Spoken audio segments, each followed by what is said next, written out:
Namaskaram everyone, welcome back to the podcast. Today we have a dear friend Praveen Anna with us from UK. Namaskaram Anna. Namaskaram, Anna. Yes. How are you? I'm great. How are you? Good, thank you. Yes. Having Yes, Anna. a different drink this time. Yes. What drink? What drink? It's suka coffee, Yes. unlike last time. I had Yeah. proper coffee. Yeah. So, So before we get into the podcast, I would just like to, share if any of you want to listen to this podcast in the audio format, it will be available on Apple Podcast and Stitcher, Google Podcast, and Anchor also, and Spotify also. I'm missing all the platforms.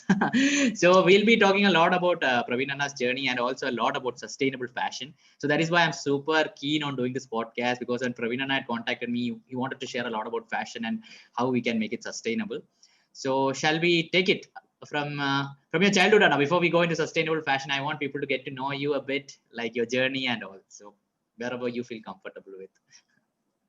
yep, sure. Let's start from scratch. So, yeah. Hi, everyone. Hi, Anna. So, my childhood. So I was raised 50-50 in the UK and in India. So I'm originally from Coimbatore, and so yes, I'm Tamil, and You have in to say fact, Vijay dialogue. You have to say Vijay dialogue or any Tamil star dialogue. Then only we'll let you continue the podcast. Tamil dialogue. Yeah, from movie. Okay. Do you have a favorite movie? Any Vijay movie will do.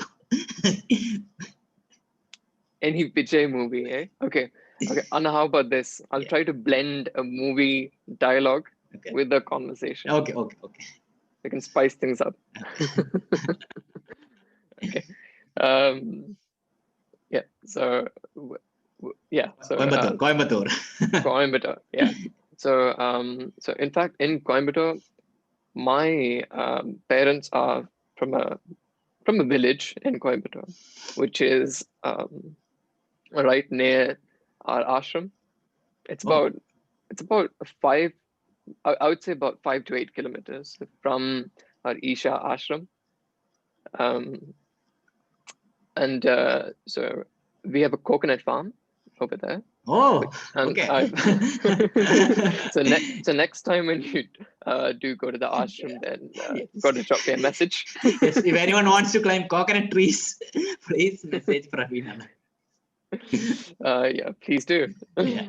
And so yeah, no, I've spent a lot of time at the farm.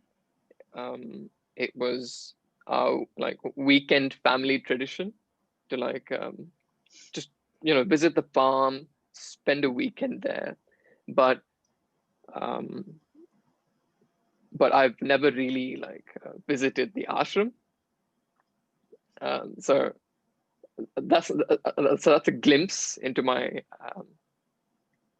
my early days. I'm 23 now, but I'm talking about when I was when I used to come down to India for the summer break, or even after living in India, right? So this was our family tradition, visit the farms and quality time over there.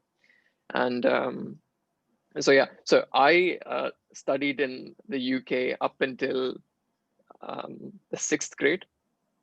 And just when I was about to start my 7th grade, we just decided to move back to India. So you must have heard a lot of parents would want to take back their children Indian home. culture. Yeah, just marinate us in Indian culture. I can so much. I can relate it so much. Because I think you share a similar story as well, right? Yeah. Yeah. So that happened, and yeah. So I would say my more mature part of my life. I liked it the way you India. said marinated. That's the first time I could picturize them marinating us and grilling us.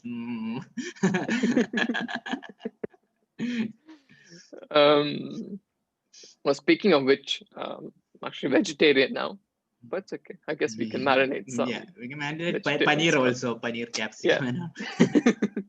Just like to put it out there. So yeah, no, so like I said, you know, the most mature time of my life, I was in India. So so I I actually moved to the UK last year in 2019, but I wasn't really able to really connect with that identity, because like I grew up in the UK, right? But it wasn't that easy for me to like come back and, you know, settle down So tell us about that. Like as tell easy, us about right? that. Tell us about why that easy, like so that we can, you know, what did you find it hard, and you know, what was that culture difference? Could you share with us? Yeah, sure. To build some context, Yeah. um, so back in India, right? Um, yeah, okay. So this is a relevant situation, right? So I used to spend a lot of time at the bakery. So for example, like you know, like I would go to the bakery with my parents, my sister. In UK. Sorry, back in India, Back in India. back in Coimbatore, right? Okay. Okay. So like frequent visitor, like just go have some tea with like my parents or my friends, you know. So it was quite social,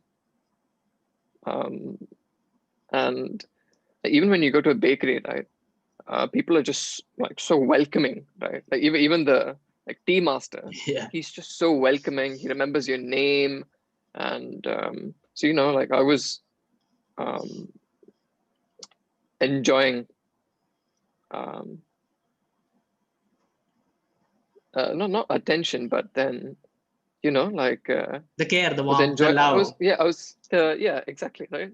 The love, and so when I moved here, right. So I had my uncle to support me during the initial 3 months, right? Because I didn't have a job. But um, so yeah, so once I did get my job and started exploring a lot more, I didn't have the same vibe over here. So you know, when I used to go to a cafe and or you know, like go grab a coffee with a friend, you know, it was a bit different, is what I'm trying to say. But things did change after I did get my job. Um, so I'm an engineer and I work for a bank. Um, so I, yeah, so it's not like I introduced this like uh, idea, but then my colleagues also like drinking tea and coffee, right? And what we did was every Friday, one of us had to take one of us had to take turns, and like like we had to sponsor our team at Starbucks. Okay. So we'd have to like, so there were about like 5 to 7 of us at the time, right? And we had to like take a piece of paper, note down what everyone, each of us want, and go buy it. And from there, every other week, it became a tradition. Like I've been working at this bank for the past year and a half, and it became a tradition. And slowly, what we would do is we would just ask each other, hey, like I'm just going to go to the kitchen at work. So while we're in work, right, would you like a cup of tea? And like, even if somebody says like, no, like I don't want you to make it, because like they so I found that over here, right? Because you're in a new space, right? People don't really, so you don't really know people yet, and they don't want you to do things for them, like all these basic kind of things, right? But then, I'd still make some tea, like bring it to the table. And then, another day when I go to the kitchen and I come back without another cup, right? One of my team members would be like, hey, wait, like, where's our cup? Right. So things started changing, definitely. But that's what I'm trying to say, just to build some context, Right. That's what's new over here. It's not that it's not a social place because I'm not too sure if you've heard about this, Anna, but then there's a saying like when you move abroad, your life seems to be a lot more scheduled. Like people are a lot more like scheduled, and they're not spontaneous. Like even some of my friends who moved to London to study, they said the same thing. Like we don't feel like we can do things as spontaneous. Okay. If that makes sense. Everyone wants a schedule like that. Like, you know, there's nothing like we have a schedule, it changes. It will be like that only. Yeah, it Mostly. will be like that. But then, yeah, you sort of do like plan your weekend. You plan Okay. Yeah, you're very conscious of time over here. So that was something quite new for me. Because back at home, right, I could just knock Bakery. at my friend's door Bakery. and bakery. So yeah, that was definitely something new to me. So yeah, so you skipped your college days and studies like completely. Yeah. And you went directly to job. I'm like, did Anna have a breakup? Did Anna have a breakup? Like he skipped. You have to share. Yeah, sure, definitely. So if you can go back to my if you could go back to my time in India. Yeah, because I want people to know like why you chose banking and all. Like, you know, they might be interested to know like how you decided on this profession or career. Yeah, sure. So so like I said, I'm from, so no, my parents are from a village, and why I'm repeating this is because so our lifestyles have been quite, you know, like drastically different, and we've talked about this throughout my life up until this date, in the sense that, you know, like my parents have always made me aware that, you know, they come from a village, right? And they have a certain belief system, right? And I've been brought up in London, and I've been brought up in India, but then you know, like it's more modular. Like my way of thinking is a lot more different, and so is my belief system. Like just because I've lived with my parents, it doesn't really mean that we have the same belief system, because you know, I've interacted with, you know, like foreigners, like different people, and you know, my childhood experiences are just different. And so my dad, in fact, he used to be an electrical engineer in Coimbatore, and it was only after I was born did he actually like study computer science. He was like, I have to do something, because he wasn't really earning enough. So he studied computer science, and his younger brother was working in Ireland. So my dad just, you know, he did what he had to do, and he got a job in Ireland, right? So I've lived in Ireland as well, I think for 2 years. I don't really remember, but I've lived in Ireland as well for 2 years. And so yeah, so it just so what I'm trying to say is he wasn't quite fixated on what he was doing, right? He was open to like he was open to a new lifestyle, I would say, right? Because, you know, just if I think about it now,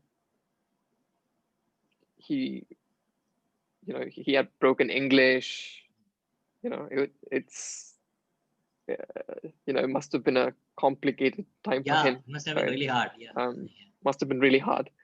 So so just keeping that in mind. And my mom is she's, you know, like a homemaker, housewife, on the other hand.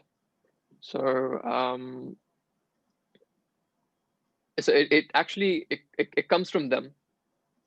Like there is a story as to how I landed up in the UK, but it comes from those principles of just, you know, just accepting a new opportunity, and also like how do you be humble at the same time.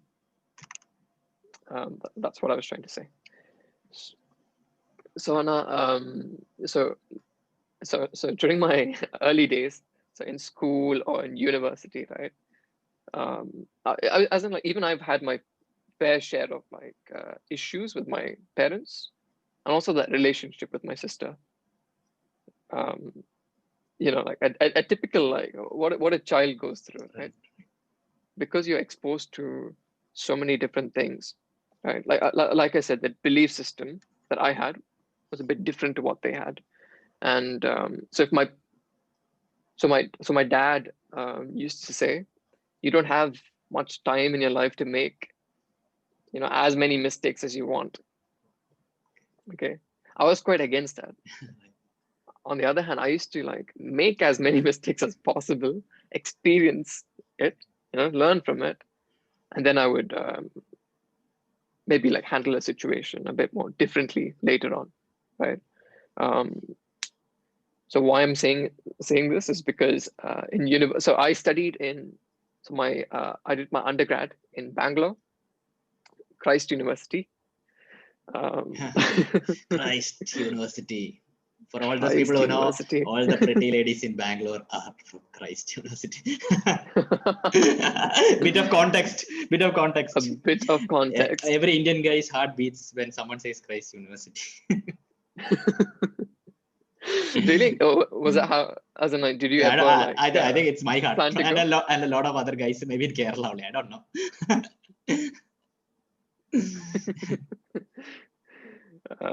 But I can't deny that. Yeah. Yeah. So more stories from Christ. More stories from Christ. Yeah. So I did my you know, BBA from Christ, BBA honors. And so we'll get to like how I became an engineer. It's part of the story. But I did my BBA, and so a good mention is that my flatmate, best friend, right from first year of college, so he actually acted in a movie, Anandam. It's a Malayalam movie, right? So so we were flatmates, and my other flatmate was a Goan. Okay.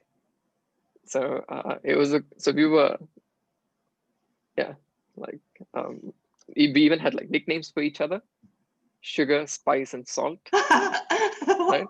Sugar, Yeah. spice, and salt. Good Sugar, name. Spice, and Salt. Okay. So Which one were you? so I was a salt. Okay, you were the salt. Okay. Because so these guys would wake me up in the morning, right? And the first 10 minutes, right? Whenever I used to wake up, I used to be in salty mode.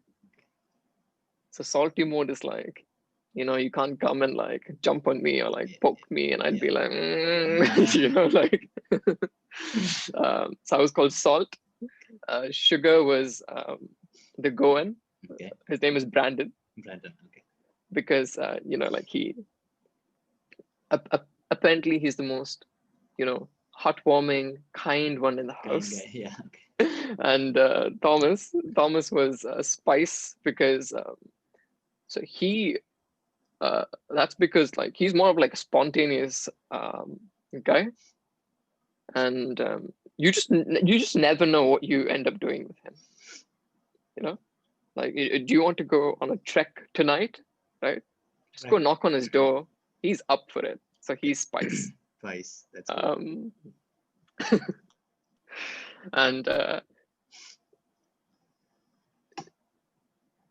so yes, in Christ.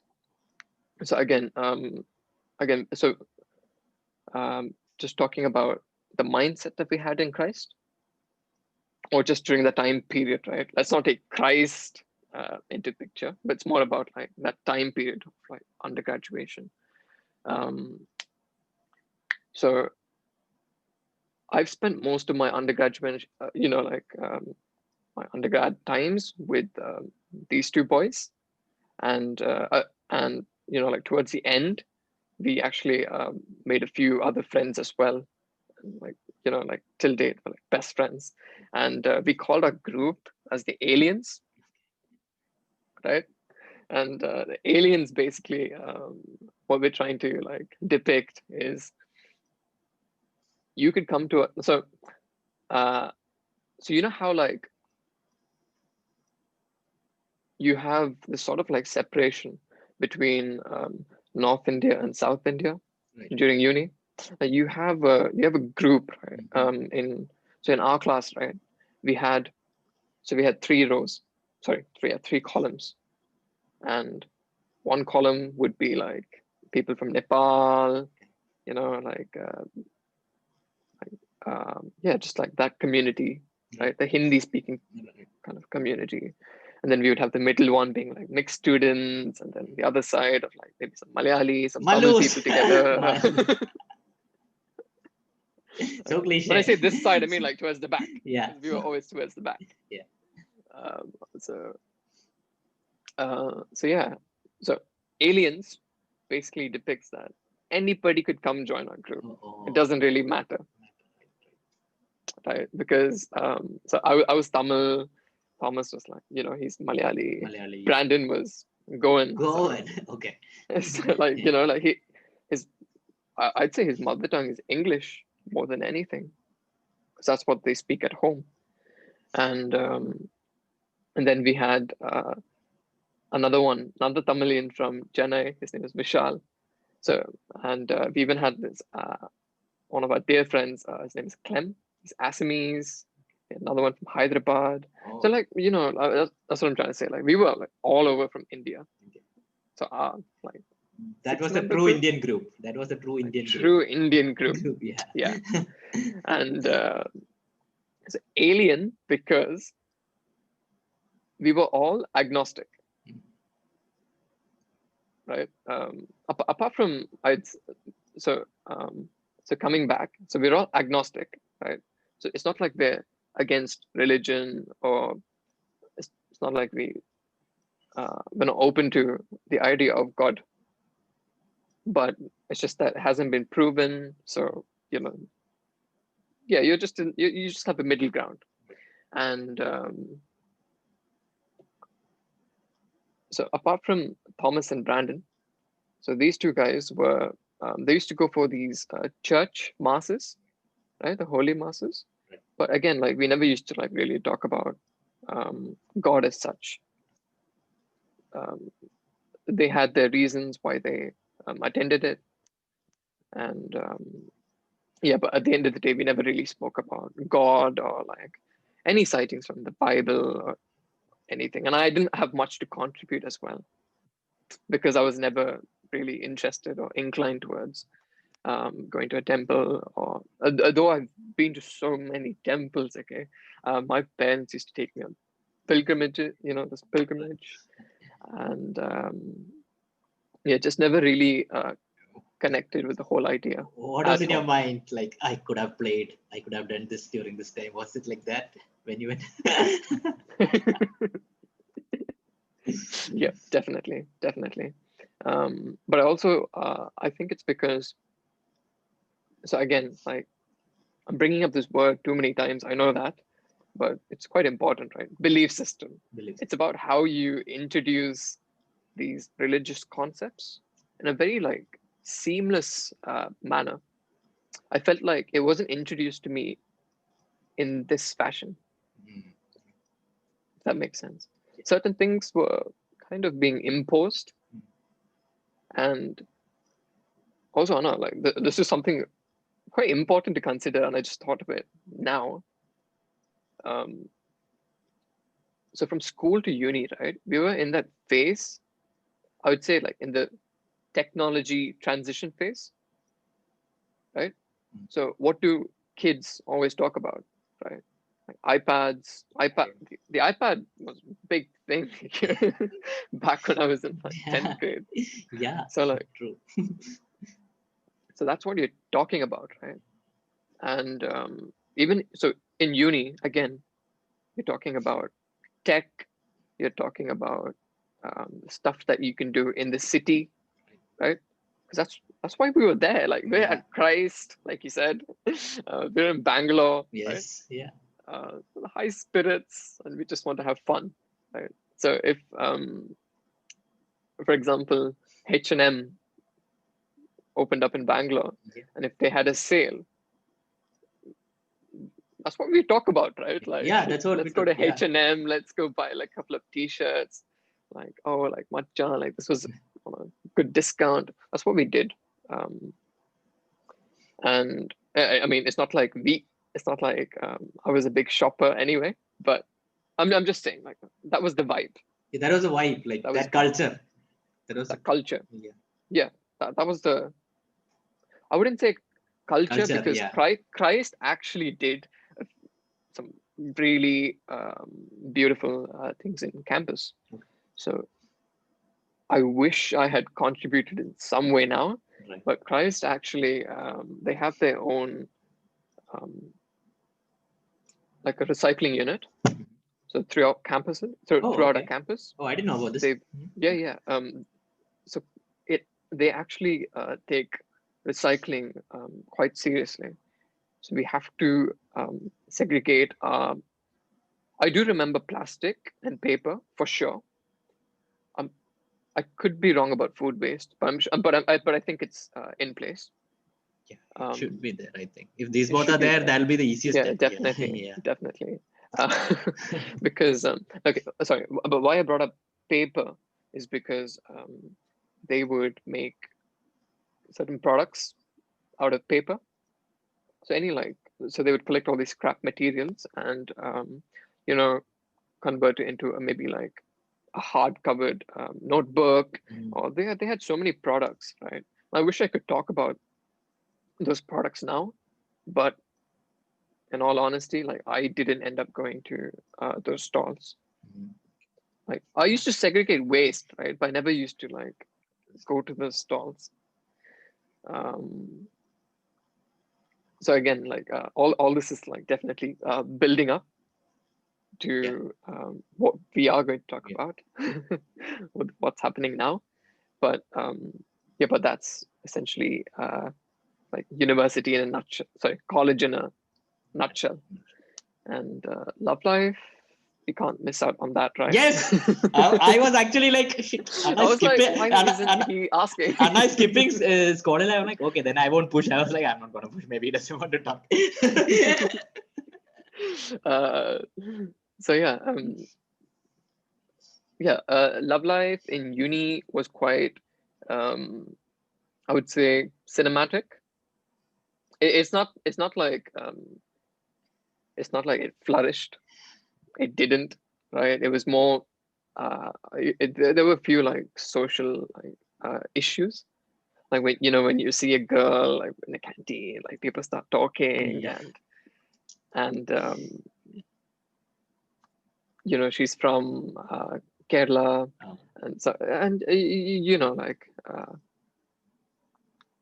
it's part of the package, like the gossip and but I actually saw her in the exam hall. So so I was on towards the left most corner of the exam hall, and somebody asked for an additional sheet. I just looked, and that's how she asked for an additional sheet. Yeah, she just asked for like an additional sheet. This is in slow. And it's in slow additional sheet. She was a friend's friend, right? So I've seen her, but like again, like she was in close proximity. So I just turned, just smiled at her, and then like we ended up talking. It was very nice. I would say it's quite cinematic because we were spoiled by pop culture in college, right? Especially because I'm with like Thomas, and like we're always watching movies, right? Okay. Thomas, if you're listening to this, you have been Praveen says you spoiled it. Yeah, you spoiled me, mate. In a good way, in a really good way.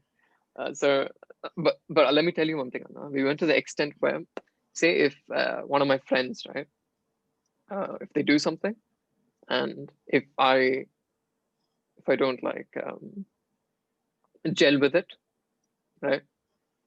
This is dialogue from like Arjun Reddy, right? So we used to when it first came out, right?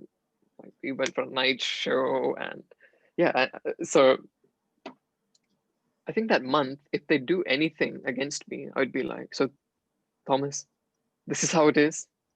This is how it's gonna be. I'm leaving. Oh, I'm leaving this house, is it? and that's how we were. Wada wow wow, wada wow wow, music.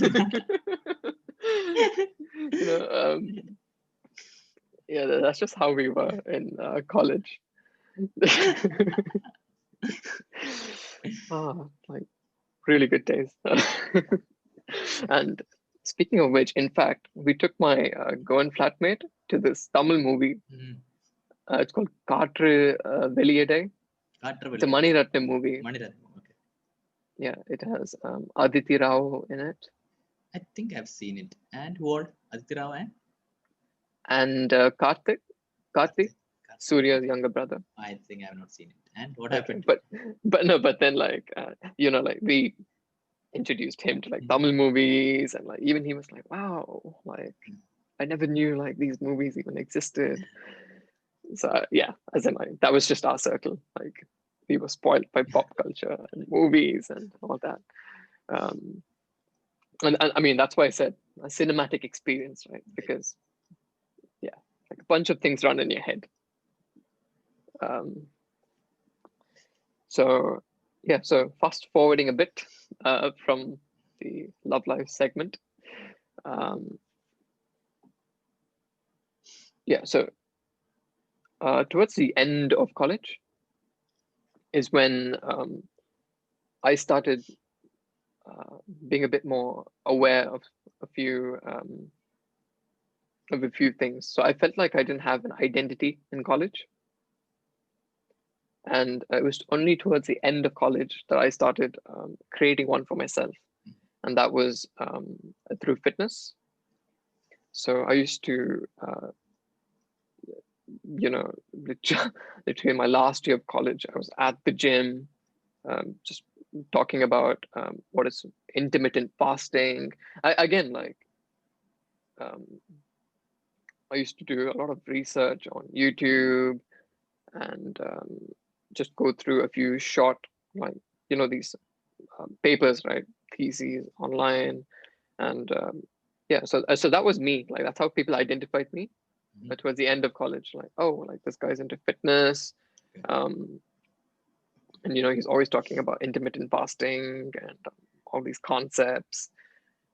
And so why I'm bringing this up now is because at this point of time, I used to literally carry a weighing scale around. Is it? So not like around. Sorry, let me rephrase that. I used to have a weighing scale, and around in the sense like I would weigh my food when I go back to Coimbatore to visit my parents. Is it? Okay. And I would actually like how much chicken I'm eating, the amount of meat, the protein, and my parents used to tell me back then, like, dude, like you shouldn't be eating meat like almost every other day, even if it's 100 grams. I only used to have like 100 grams. All my other like sources of protein were from like lentils, beans, all these vegetarian sources, but they were like really concerned. But again, I felt like they were imposing, and I didn't listen to them. I wish I had. I told them recently. But yeah, but that ends my like college life as such. And so again, moved back to Coimbatore after graduation, spent some time at home helping my dad with this. So my dad now runs a textile business. So we are garment exporters, and we manufacture for a big sportswear brand in Europe and a few other brands across Europe as well. That's our portfolio. And yeah, so I spent some time with my dad at the textile factory. I'd say a couple of months over there. And later I moved back to Bangalore because I was investing in the stock market. I just wanted to like learn a bit more and work in that space, right? Fast forward from that time, I moved to UK 2019, without with a plan, but nothing was in place. It's not like I attended a job interview online. I just asked my dad, like, can you please like book me a ticket? Oh, I'd like to move to the UK and yeah, just have a new experience, right? And so I moved to the UK in 2019 March. Stayed at my uncle's, which I'm very grateful for because they treated me very well, and I stayed with him and his family for 3 months. Got my job, moved to like central London. So they live about like 1 hour from the center of London. So now I live more close to central London because that's where my job ended up being. So, oh yeah, so Anna, for the viewers, so it's like, so London is like, so central London is like the nucleus, right? It's like the center. And you have rings around it called like zone 1, zone 2, zone 3, and it keeps going up to like zone 6. So what it means is like the more closer you are to London, you're in that zone. So basically, right? So right now I live in zone 2. Oh, so very close. Yeah, it's very close. So yeah, so just before I left my uncle's house, because he used to live a bit more closer to my kindergarten friend. So yes, so it's really weird. Like we were never in touch after the 6th grade. We were never in touch, and probably the only time I spoke to this friend of mine was in an online game called RuneScape. I've heard of this, I think, RuneScape. Have you? Played it. I haven't played Trust it, me. but I've heard of it, I think. The kids who grew up in UAE, they know about RuneScape. That only. What's the RuneScape about? What game is it? It's a online MMORPG game. It's like a role-playing game. Okay. So you could be a magician and train your skill in that, and you meet other players.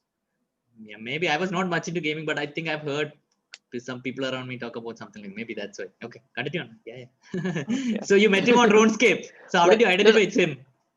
Oh, no, as in like we used to play RuneScape when we were kids, right? Right. When I moved back to India, I think it was in 8th or 10th grade. I was quite active up until like 10th grade. I was quite active on RuneScape, and so was he. So we exchanged a conversation on RuneScape, and maybe like one other message after a few years on Facebook. But once he knew that I was in London, when I pinged him on Facebook, right, he was the most excited one. That's just because our families, you know, like, so he's from Pakistan originally, and you know, because like outsiders, we just settled down in the UK. Our families got along really well, right. And yeah, so I met him. He and I, we went on a walk, and he casually asked me, so like, I've seen a picture of you on Instagram. It seems like you had a good physique, you know, in the recent year. So like, what kind of food do you eat, and are you a meat eater? And I was like, yeah, I'm a meat eater. Like, in fact, at that point of time, I was a meat eater in 2019. And I asked him, like, what about you? Right? Because his mom makes like delicious biryani, and he's Muslim. Biryani. You know, it's in their trait, you know. They know the biryani, the secret ingredients. Oh yeah. And you'd be surprised. He was like, actually, I'm trying to cut down my meat consumption. And he's like, I'm trying to venture out into more like vegetarian products. I was like, why? And he said one of his friends introduced him to this group, the Krishna conscious group. It's part of, sorry, what am I saying? Yeah, it's a group, but then like each college or like university in London would have their own, like a smaller group, right? Like their own like branch of Krishna conscious. Right. And so yeah, so they're all ISKCON, part is of it the the bigger same group. as ISKCON? ISKCON's Krishna Con? Is it or? I'm not too sure if it's part of ISKCON, because I've only spent a very like a brief amount of time with them, short amount of time with them actually, but so apparently one of his friends introduced him to a group in King's College London, and he used to attend like their Thursday evening sessions.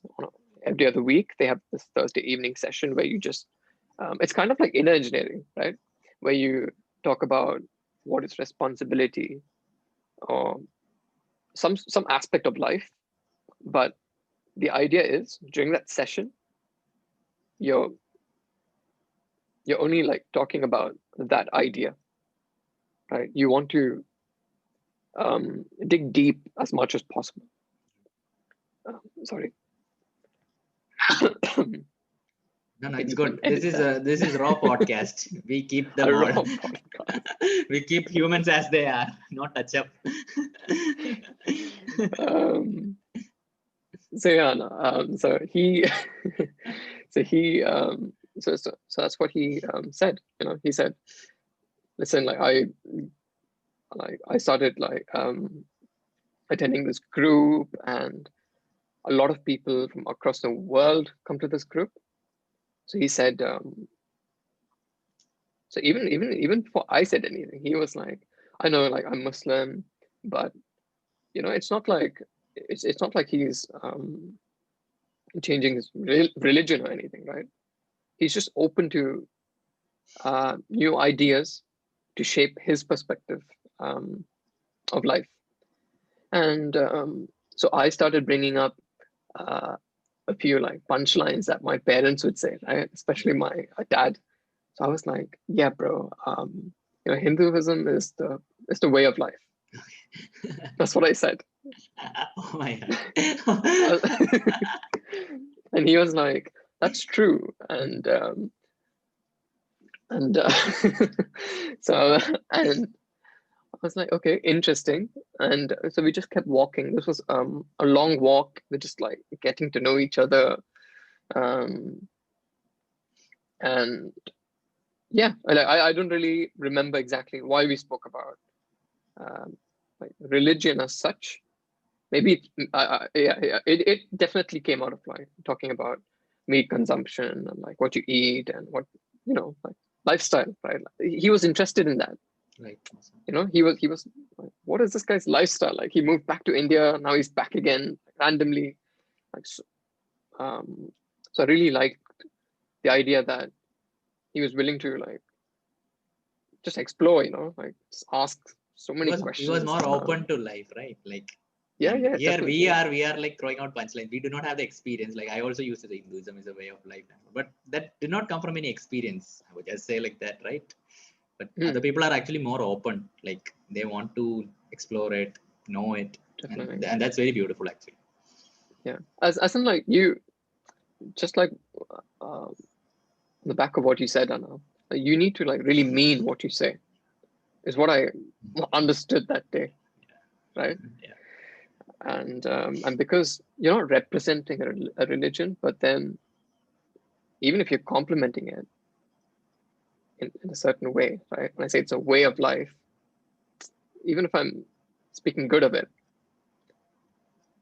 but what's the point, right? Without actually Being in that way of life, maybe. yeah, Maybe. exactly. Yeah. Just to like be in that way of life. Um, so yeah, so but you know, like after that walk, went back home, had a chat with my uncle, and so they are quite like religious, like you know they pray, um, and they have certain principles like from Hinduism in their lives, and so fast forwarding a bit, you know, like I moved out of my uncle's house and got my job, and I'm more closer to King's College now, right? So as in like half an hour journey from on a Thursday evening, all it takes is like 30 minutes for me to like reach King's College and attend this session. So I was like, okay, cool. Like I'm coming with you. And I start attending these sessions, and I meet more people. And so these were all like students from King's College, of course, but other people were allowed to come as well. And yeah, so I go there. So again, like let's just call it a satsang so that people can like build some sort of like relevance. It was a satsang. So every damn. So I think I need some sukku.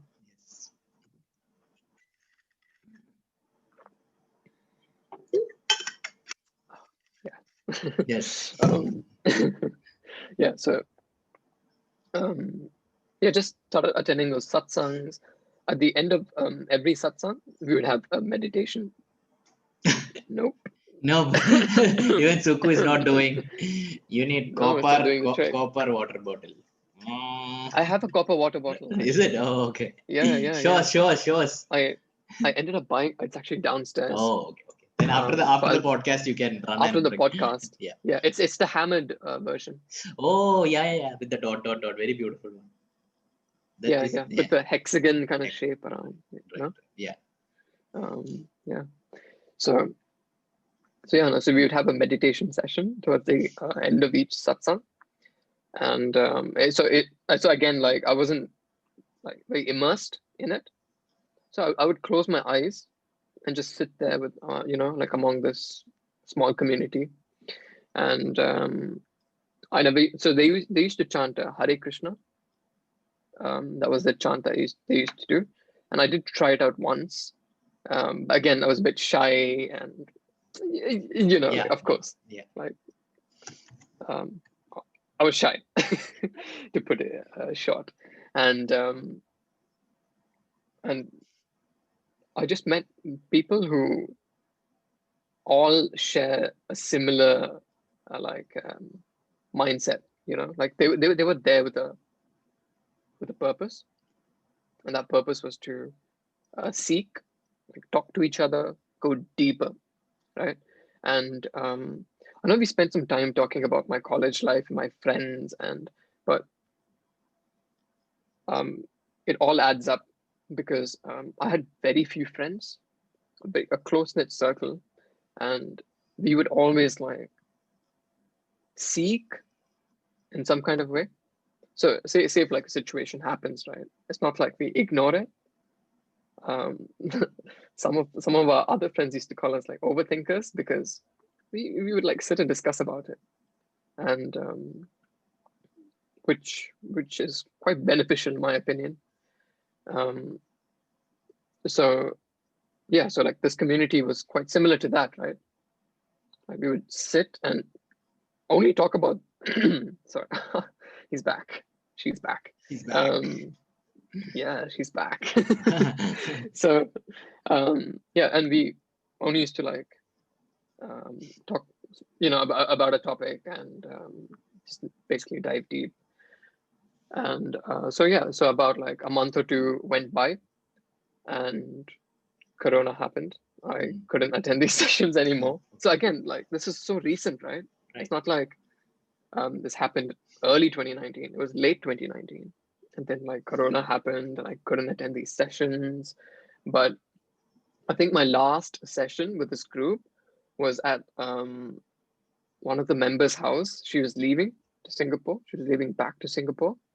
And so we all huddled together in a house, and some of the guys, they brought their, I don't know what you call it now. It's an instrument.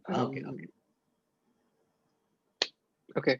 One was there was a tabla, and there was another one, but I'll probably like if it does ring a bell. Mridangam. Mridangam tabla was there, but then like it was sort of like a keyboard. Oh, okay. It was a keyboard harmonium with a I think it's a harmonium. It does Harmonium, ring no? a bell. Yeah, harmonium is It's from a harmonium. yeah. Yeah, it's a harmonium. I'll share a video with you later. Yeah. Don't worry, like guys, like your faces are not in there. But then like the setup, right? Like we turned off the lights, lit some candles. There were about like I think 10 of us, and yeah, even I chanted like Hare Krishna that day. It was beautiful, and as far as I can recall, that was my last session with them. And then yeah, you know, like COVID happened, and COVID happened. I started watching more content about chanting, and let's get to the YouTube side of things now. Like this is the real deal. This is what we've been waiting for. When I used to attend those satsangs, right? Again, this was when I used to travel to work every day. I used to listen to Hare Krishna mantra in the train. So in London, we have underground tube, right? So we call the underground trains as tubes. And it's so loud, and so like when you enter a tube, you see a lot of people with earphones, right? Because you just want to listen to music, and you know the ambience is quite hectic, right? There's a lot of people inside, and it's so loud. I used to play Hare Krishna mantra instead of listening to music, and I would just close my eyes and just stand. So that's when I started like more actively started searching on YouTube for more like spiritual content, if we can call like chanting everything. It's part of spirituality, so more spiritual content. And I came across Sadhguru naturally, of course, and started watching more of his videos. And then I was like, oh wait, like I've been to Isha. I have a farm like 20 minutes from Isha. it was like half an hour from Isha, like a half an hour drive tops. And yeah, and like so when I was I think in 9th grade, right? I used to have a friend. His name was Abhishek, and he was also from the UK. We didn't know each other, but then like, they're originally from Orissa, and his parents were quite spiritual, and they wanted to visit Isha, so they stayed at a farm, and like we took them to Isha. So like that memory just like shot up. Like it's embedded quite nicely because his mom bought me a T-shirt. Okay, organic cotton. Oh. When I was in 9th standard, organic cotton. Okay. With the, have you seen this picture? Or maybe some of our viewers could have seen this, but it's like a elephant, right? Like a elephant symbol, black lining with orange outlining on top. Maybe some memory. Think so. I think I visit the Isha shop over here, so I think I've seen that shirt. Maybe I think. I'm not too sure if it's there now. It's not there. That's why I was asking. No, but I think volunteers wear it when we go to the ashram or something. I think I've seen someone. Okay. Maybe I'm just making it up when you said it. Maybe I'm not. Maybe. Yeah. But it's been a long time anyway. Like even I'm trying to like kind of like build up that picture now. But yeah, so I remembered like, oh yeah, like Isha. It's always been like quite close to me. And then I guess your videos were getting good traffic, and people were smashing the like button, and when YouTube does its algorithm, and it shows you more videos, right, of like similar sorts, same sort. So speaking of which, guys, like smash the like button and subscribe to this chap. Had to say it. And thank you. Thank you, Anna. Yeah, but Anna, I watched your video on your review of inner engineering, and I didn't end up signing like instantly. So what I did was I just started watching more content. So after watching your video, I didn't really go search for like, hey, what is inner engineering? Because you gave us a fair idea of what it was, and yeah, I just started watching more content on meditation and came across some videos of Sadhguru on various different topics, right? Like I'm sure like other people on this podcast must have already talked about them. And so I connected with someone, actually a girl, and she was also apparently she was also planning to do in engineering because her parents were just like like followers of Sadhguru, you could say, and that kind of like fast tracked me into doing the course a lot more sooner than expected, right? And so yeah, like I did inner engineering, and at this point of time is when I completed the course and I connected with you. Oh, correct. Like I think after a month or two, I connected with you to like share my experience, right? Because I really wanted to. Do you remember last time we spoke? I said I really want to apply some of these principles Right. to my like daily routine. Let me experience it, and then let me like reach out to Anna. Is what I thought, and so I ended up doing that, right? So again, going back to Yeah. Hinduism is the way of life, right? Yes. I don't want to like make another comment of such sort. Yeah. Inner So engineering is instead, the way of life. We won't make that. yeah, and yeah, and so do you remember like last time when I spoke, we even had a chat about we need to be responsible or like sorry, like accountable for the things that we say. So when we go like so naturally when you finish in engineering, right, you want your peers to also like embark the same journey, right? Yeah, yeah. You'd want them to like embark the Yeah, same yeah, journey, yeah, but imagine if I go and like try to impose it on their belief system, right? yeah, yeah, Like guys, like I did inner engineering and you yeah, guys have to do it as well, yeah, right? yeah, It's going to kind of tarnish the reputation it holds, I would say. yeah. The beauty that it Right? holds, like The we beauty might that it we holds. might be denying Yeah. the other people the opportunity just Hmm. because we are imposing on them, right? They might never do it Definitely. actually. Yeah. The Might way never do it. Yeah. yeah, Yeah. And like we might and it so I would like to say this to everyone as well, right? So when we do want our peers to do in engineering, I think we should just subtly talk about it now and then. So like if our peers do ask us more questions like what is in engineering, like what did Sadhguru talk about, or like what principles did you apply in your life, then I think we could have a more engaging like conversation with them. But we shouldn't go all out and like get them to apply some of these principles that you and I have picked up from the course. can I add For one thing? sure. Can I add one more thing to it? Like I noticed, like when I was in a marriage function, I never talked about inner engineering or anything, but I would just do my practices or the way I would eat or the way I would do.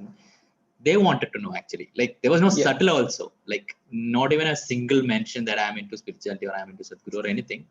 But just like the way we are, they should feel like there's something that what is this guy doing or this girl doing that they should feel like talking. Definitely. Yeah.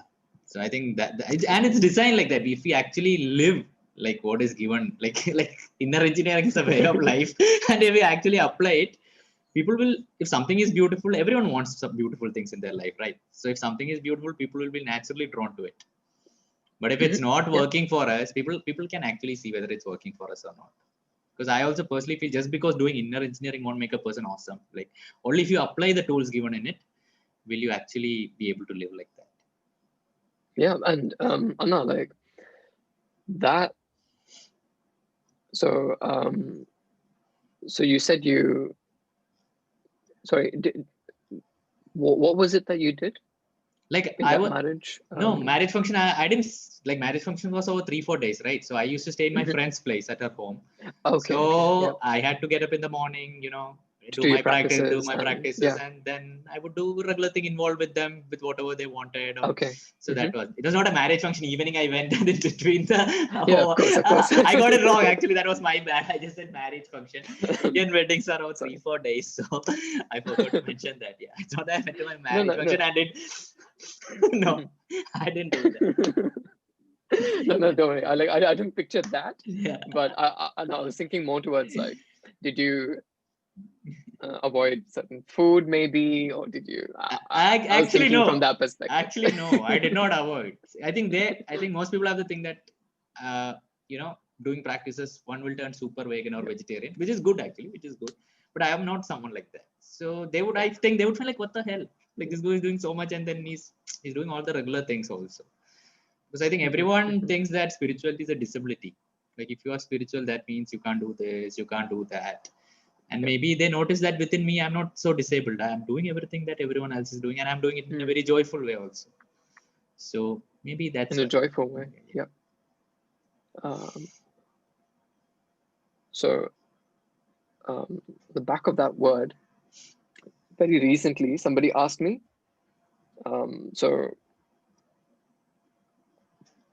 no, actually, they said, please don't hate me, I eat chicken.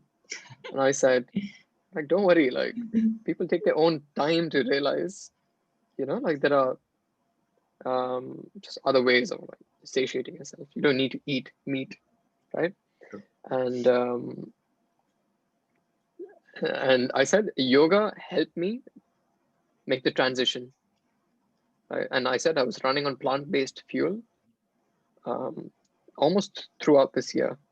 Like, so from early, like, yeah, from March, I've cut out meat, I've cut out eggs. I'm having dairy, like, the occasional like coffee or two, or a little bit of like butter or ghee. That's about it. But we've made it towards the end of this year. We've made it. Bhairavi Sadhana is coming, so I'm also going to go on veg fuel for some time now, 42 days. I heard so, but weren't you supposed to like contact someone at Isha and ask them what biryani they would be serving? No, biryani, only veg biryani. So joking. plant-based diet for me also. Plant-based diet. Yeah. Nice. So would you be open to maybe thinking of like a long-term, like a plant-based approach after that? Because you're going to be on a month of like a plant-based diet. I think I've been more hardcore. This is just plant-based. For the Samyama preparation, like we need to be on positive pranic also. Like no garlic, no onion, because the program is in such a way that we have to prepare our body. So for 60 days, I had been like that. So, but yeah, for me, but I still eat. I don't think I'll go on a plant-based after that also, because the way like I live with my parents and all. So there's a way they cook and all, and I also don't know cooking. Okay, so for me only to tell mom to make veg and all, I don't think it's, maybe if I like, maybe when I shift outside or maybe if I'm on my own, maybe then I might try going on a long term. But I like to, go with the flow like that. I don't like to go with the flow. But this is what I told myself as well. I said, let me go with the flow, right? Yeah. But you picked up the spatula earlier this week, last week, didn't you? So that's where it all starts, mate. You're going to start cooking soon. I hope you start cooking soon. Yeah, I'm learning a little bit. I'm learning. Yep. So I said yoga helped me transition, and that person was like into vegetarianism, right? I said no, like into more a sustainable way of life. That was my answer. It took me like seconds to reply, because that's what inner engineering has helped me.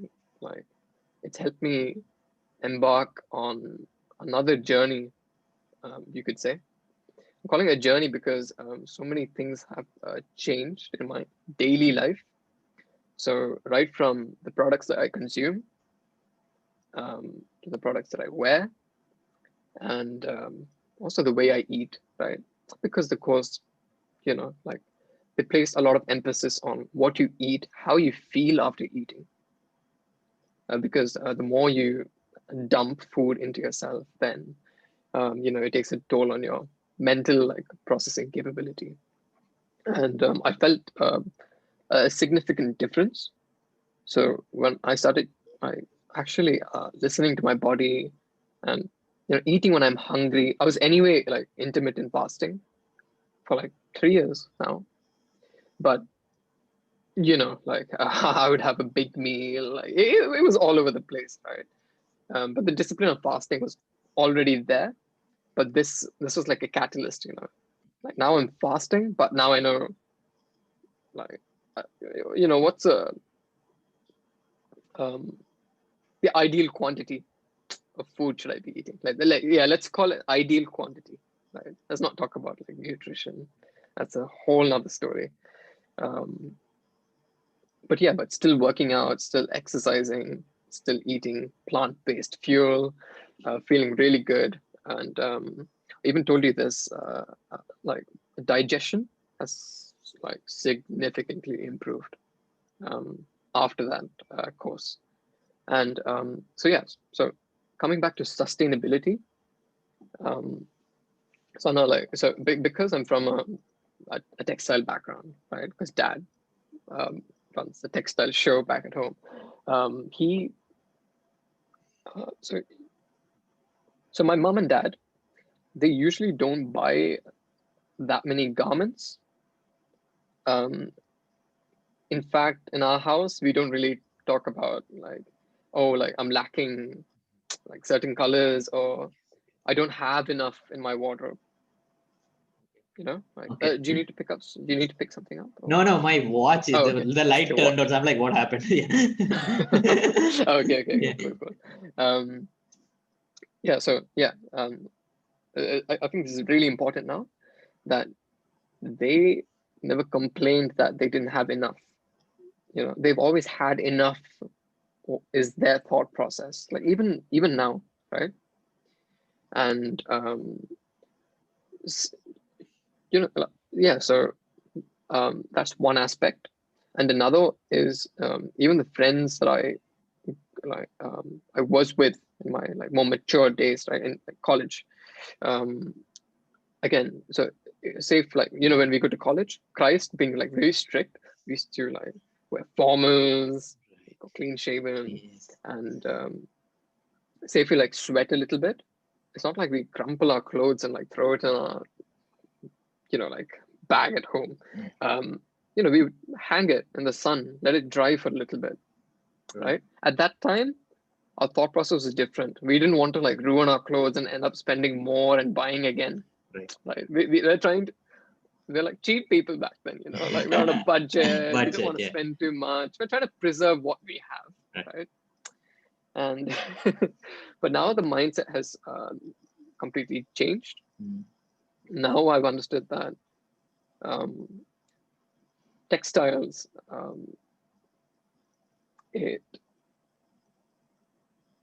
so as in like I just started I'm trying to like put this in a more like a streamlined way, but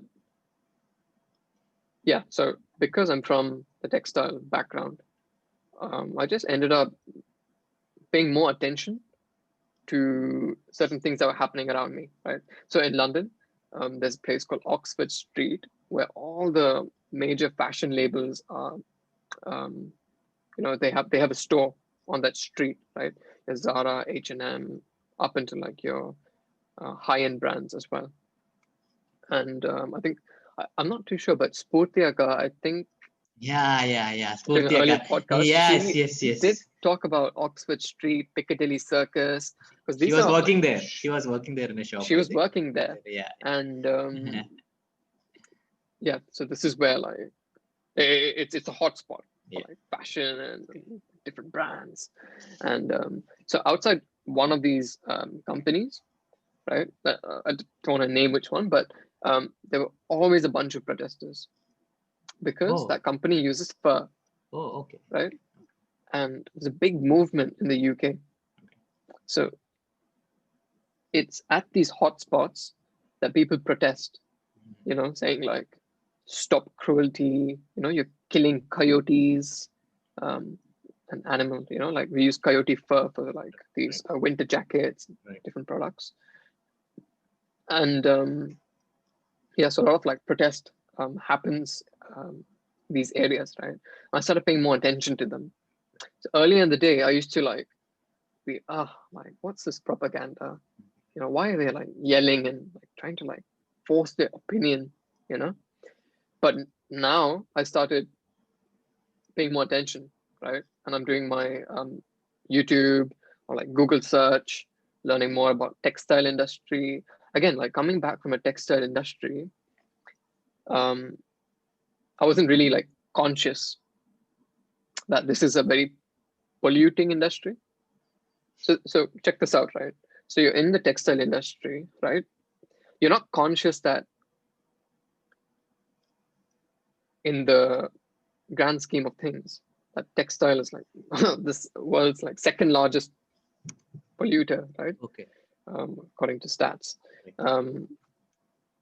But you're trying to tackle other problems, right? Like in my supply chain, right? Which see there are already, so within a problem, there are other problems, right? So you in this let's call it in this existing model of making clothes, right? You know, you have to buy a cloth, you need to dye your cloth, and then you need to cut them, you need to like stitch them together. So that process, right? That itself has problems.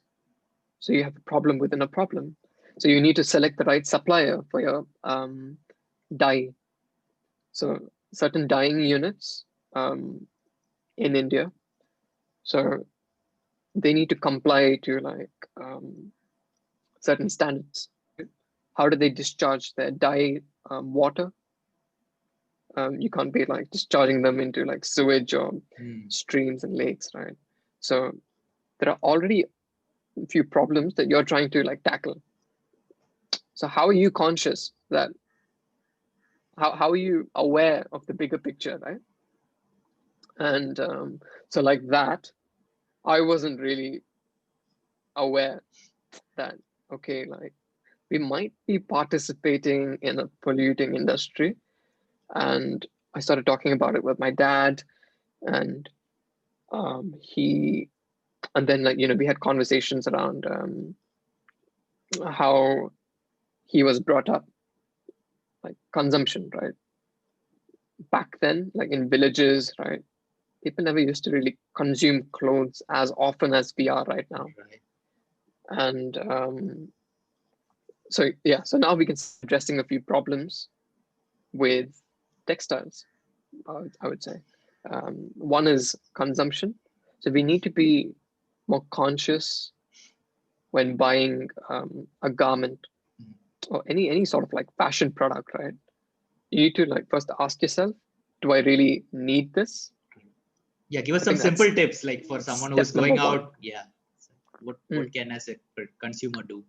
Something simple. Yeah. So yeah, I'd like to highlight that at the end of the day, right? Like there's a saying, systems have to change, right? So there are hundreds of conventional brands out there, fast fashion, right?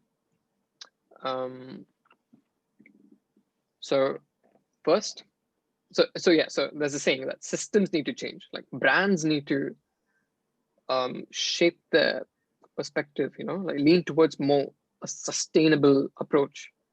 Only then, and people would then naturally end up buying their products, right? So for example, what I'm trying to say is, if you go to H&M, right, they have H&M Conscious.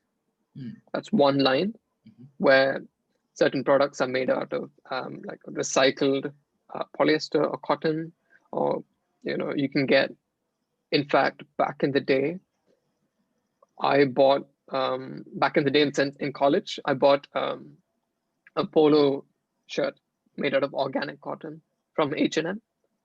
So so again, like brands do have a very small range of products, right? But they're still producing, like majority of the production lies in fast fashion. Fast fashion. Right? Now, coming back to the statement, systems have to change.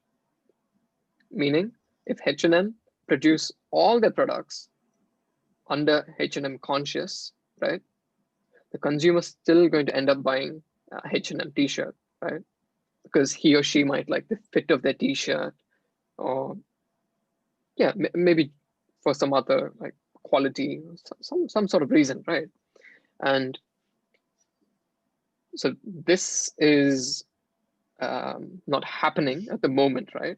It's not like systems are changing at scale, right? So what I'm trying to say is, instead of putting them under the limelight, what I'm trying to say is, what if as a consumer, we start changing, right?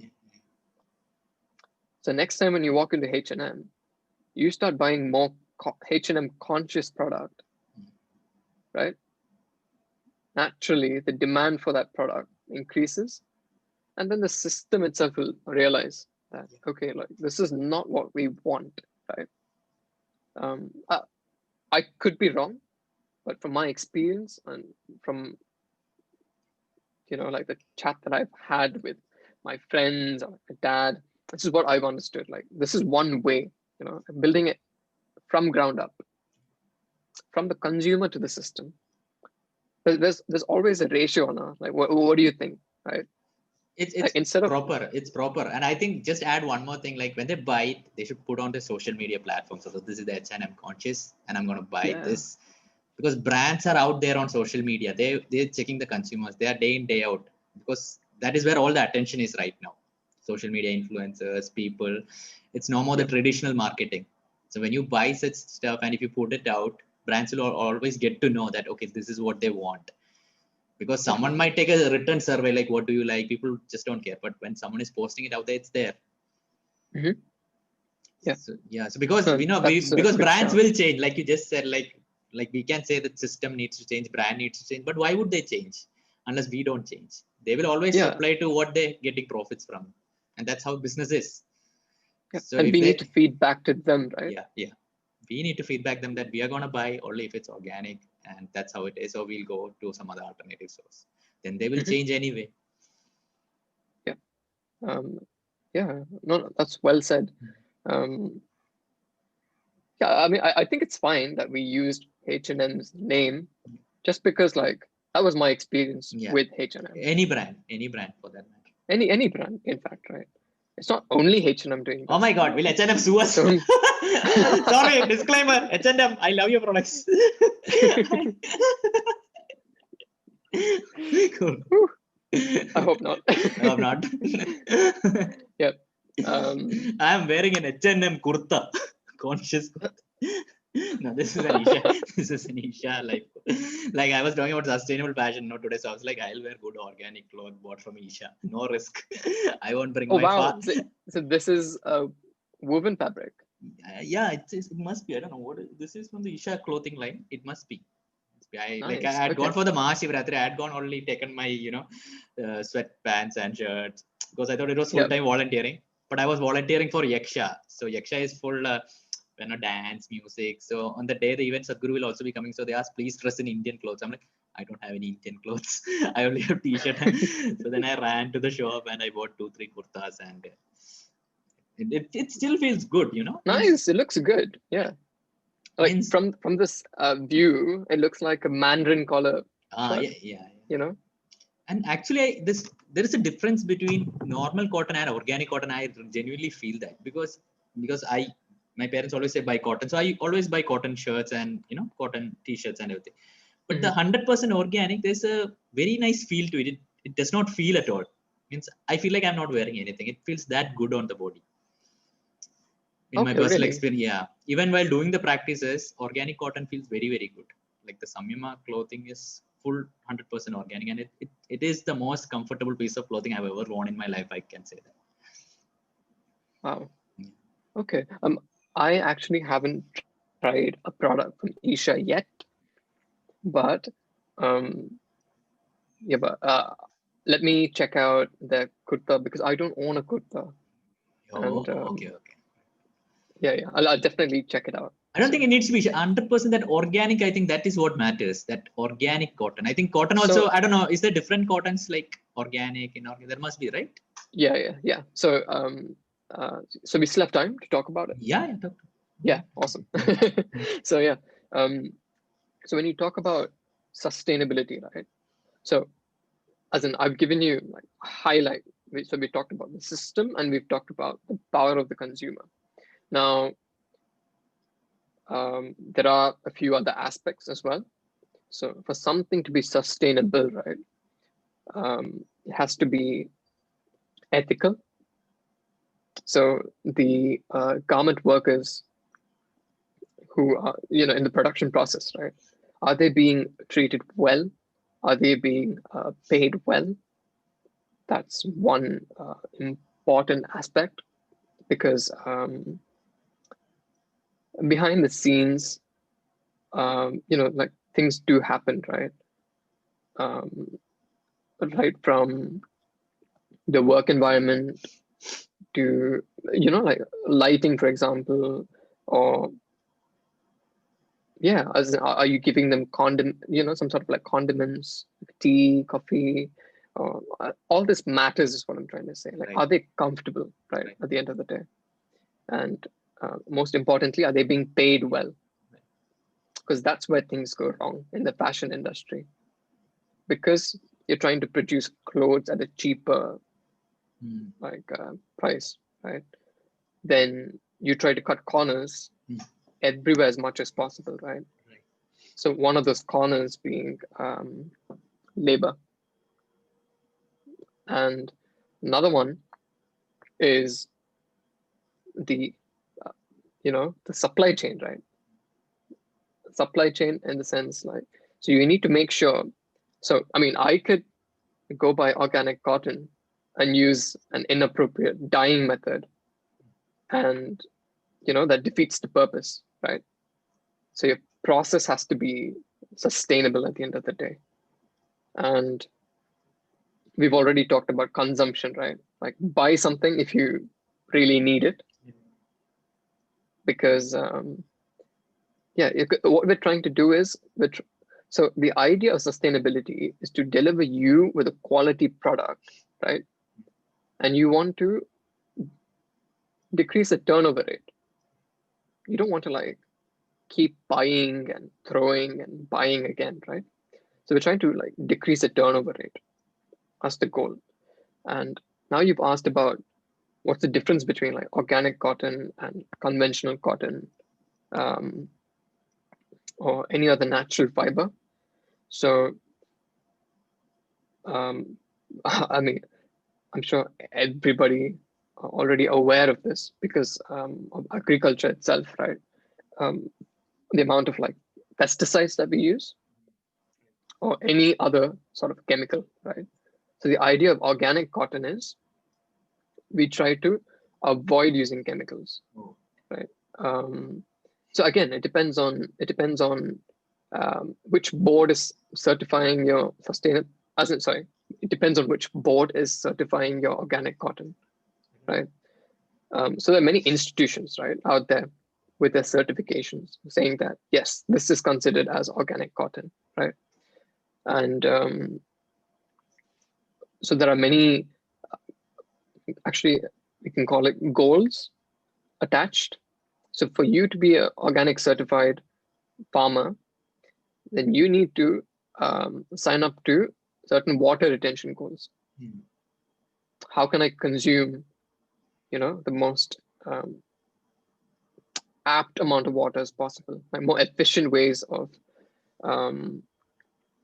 using water, right? So that's one. And another one being, I'm sure it's there. I'm not too sure about the numbers, but the amount of like chemical that you use in the process, right? Because personally, I feel to a certain extent it is used, but maybe very minimal, with like least amount of impact, right? again, like sustainability is about, you can't really produce a garment with zero impact at the moment, right? We're just trying to create the least amount of impact on the environment as possible. And so yeah, no, that's sustainability in a nutshell. So again, like I started like searching, and so again, like coming back to inner engineering now. So now, okay, so now we've gathered this knowledge, right? Now you need to apply it, right? And so how do I start doing that? So, you know, paying more attention to the products that you use. Not too sure if I have it here, but right from your toothbrush, right? Using plastic toothbrush, go look out for alternatives, right? Look for toothbrush made out of bamboo, for example. Can you grab it and come? I'll pause it. Can you grab your copper Yeah, you're bottle gonna brush? pause it? Yeah, I'll pause it. Yeah. Yes, we are back with the Yes, hammered we're back. bottle which turned into a jar. Which turned into a jar. So yeah, this is my hammered jar. It is hexagonal, And kind of like a hexagon inside. No? The yeah, hammer. kind of like, yeah, the effect that you get. Sure. Is there water inside, or can you show us the inside part? I'm not going to show the inside part. You know why? Oh. Because I didn't take care of it properly. And exposed. All people buying copper suffer from that. Yep. And actually, in the inside, there's a bit of like these black marks. That'll come. I can show you. So like, yeah, you know, can you see? But still, the outside is not getting dark, right? I think it's because I hammered. Because see, mine, even the outside, it gets dark very fast. But I think the hammered one, yeah, it gets like, this is just 3 days clean. I just cleaned it before 3 days, and it's become like this. Oh. Yeah. So it's good. Hammered one is good actually. Hammered one, the outside looks beautiful, even though the inside gets a little bit darker. Inside gets a bit darker, and again, I'm trying to figure out how do I get that oxidized. It keeps oxidizing more frequently now. I'm not too sure if I did something. I figured it out. I'm going to connect with you later. No, I'm telling this on the podcast. You take a big on the podcast. You take any container which can actually fit in that jar. You put it full with water, add a lot of salt, and squeeze a big lime into it, and then keep this immersed for a day or like 5-6 hours. Then it'll become super clean. Yeah. Really, that easy? Because my mom told me to take tamarind and salt, and I rubbed it nicely. It comes off, but it doesn't come off as good as if you keep this for 5-6 hours. It'll become like new, super new. It'll become. Oh yeah, in warm water. No, cold. I thought warm water. Just keep it in water. No need of warm also. Okay, let me try it out tonight. Yeah. Keep it before sleeping. Keep it immersed, and morning it should be done. Oh, okay. Like learning something new every day. But yeah, no. So toothbrush. Toothbrush. Of course, I've got my toothbrush. Yes. See, this is a bamboo. This is a bamboo toothbrush. Which company is that? This is by Bamboo Galu. Bamboo Galu. But again, like I bought this from Amazon. I want people to know also that it is available on Amazon. Like, by the way, it is available in India. You just got to do a bit of like Google search. But last time I don't remember the brand name, sorry, but it's available. How much does it cost on the Indian website or the UK website? UK website, this was about £8. Okay. And I got 6 toothbrushes. And they were also promoting, they're also promoting the brand, right? So I got earbuds. Okay. Again, made out of like organic cotton swabs. So the tip of the earbud, right? It's made of like organic cotton. Stick was made out of bamboo. So so I mean, like I've been using, I think, bamboo toothbrushes and ear swabs. I'm trying to avoid using ear swabs as much as possible, like cotton buds, right? Right. But I've been using these products for the past 4 months easily. Me too. I also shifted to bamboo toothbrush. Isha also has bamboo toothbrush. Oh, okay. I also thought, okay, let me try. They just come out with it. Okay, superb. um, but yeah, no, so like I said, so I've started applying these principles, and so again, I don't really consume clothes anyway because my family don't, right? That's just the way we're brought up. But this time, I really wanted to buy a sweater, and I'm wearing that sweater now. Okay. And this is actually a recycled cotton Okay. and recycled polyester. So all these scrap waste that you get at garment factories. So like after you chop out the desired shape from your cloth, right? You have a lot of like waste material, right? Right. So they collect this waste material and they try to make a new product out of it. Right. But again, in the grand scheme of things, this isn't the best decision, right, because when you use synthetic products, right, and when you're washing the synthetic products, they release micro beads, right, polymer, and that ends up in a like water system, like your ocean at the end of the day, and it's like a cycle, right?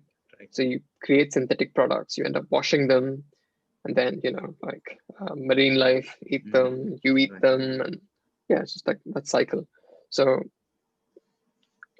yeah, no, like this isn't the best way to go about it, but like, is it some form of like, does it have a certain like element of sustainability? Yes, it does.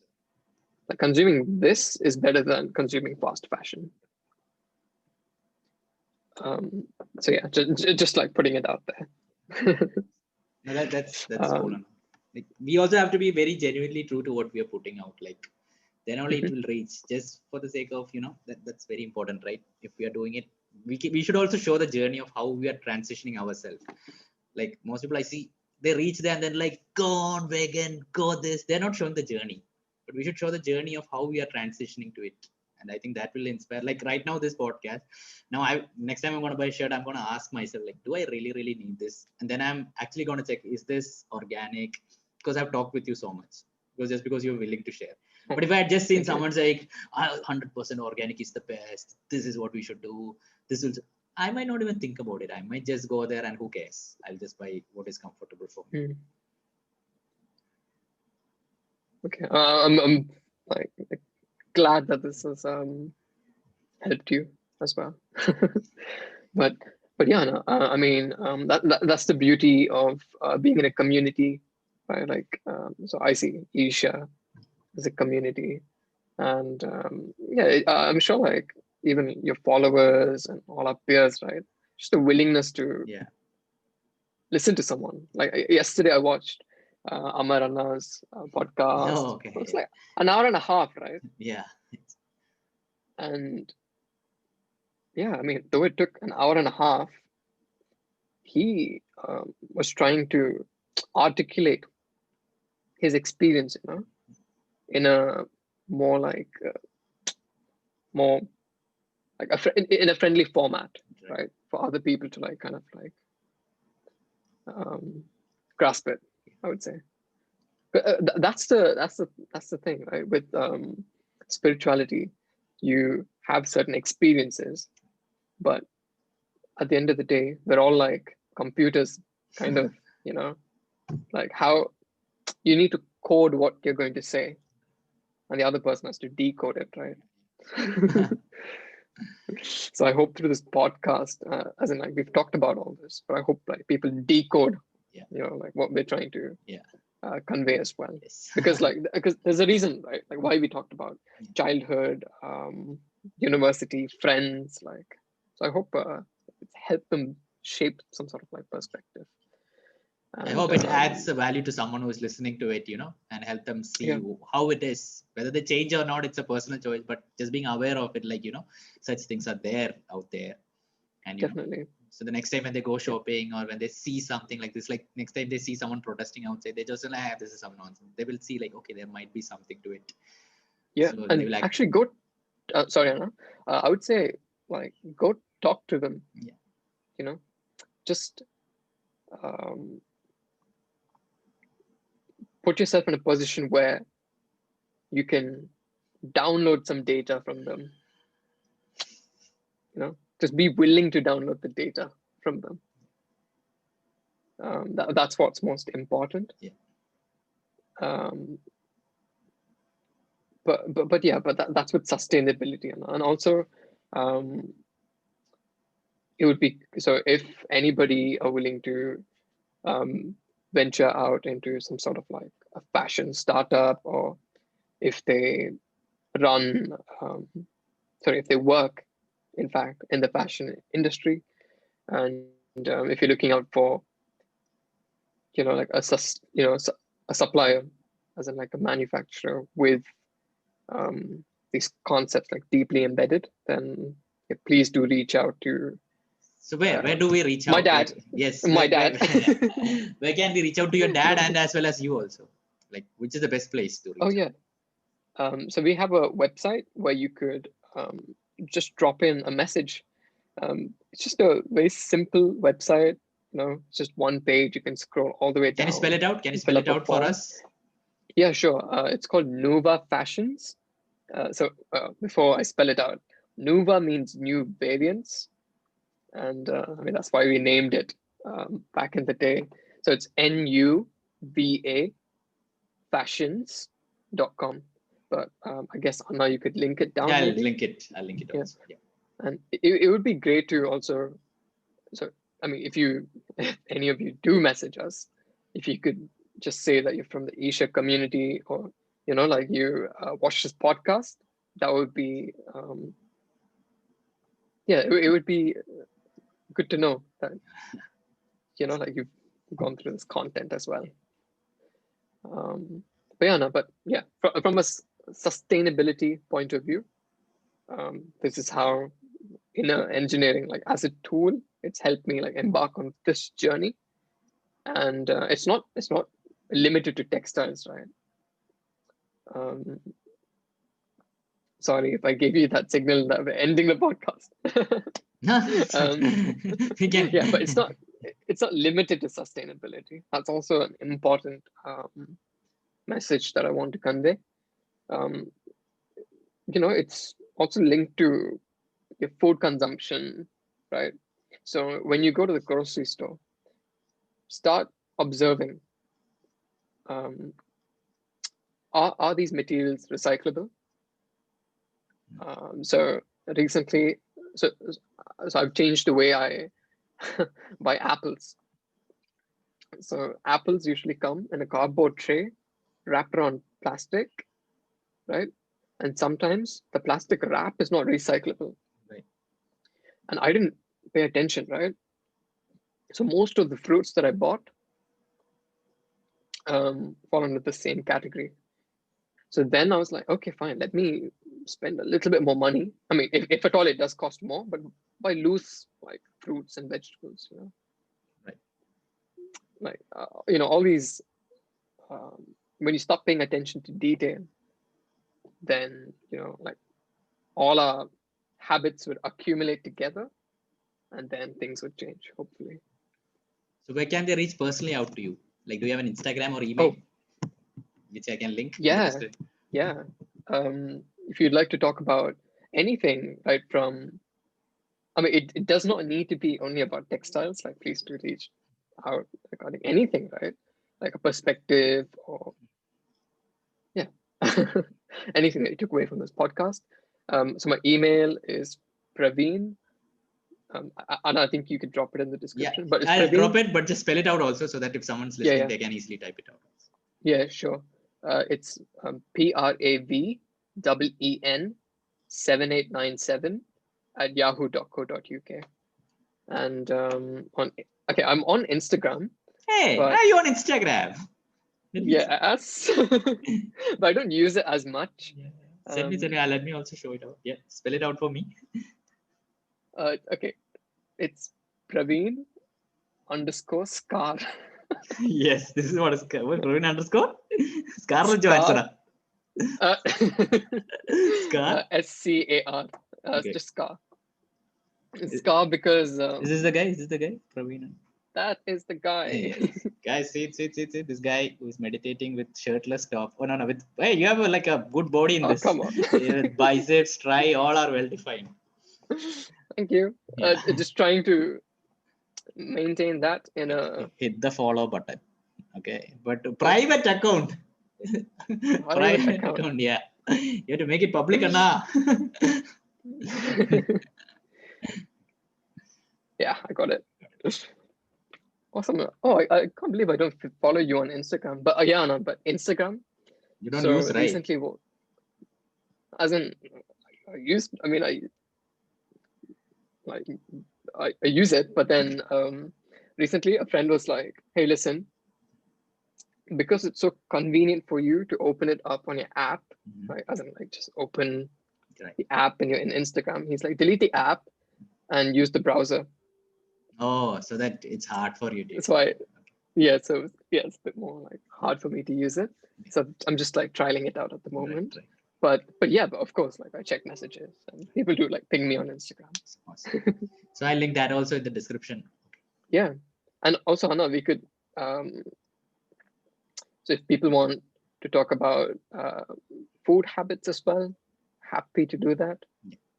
Because I'm not sure, but then if your followers are, like the youngsters, just like us, and recently I've been, so okay, now we're kind of moving away from the podcast, but then That's okay. That's good. like Let's move away from the podcast. There is no okay.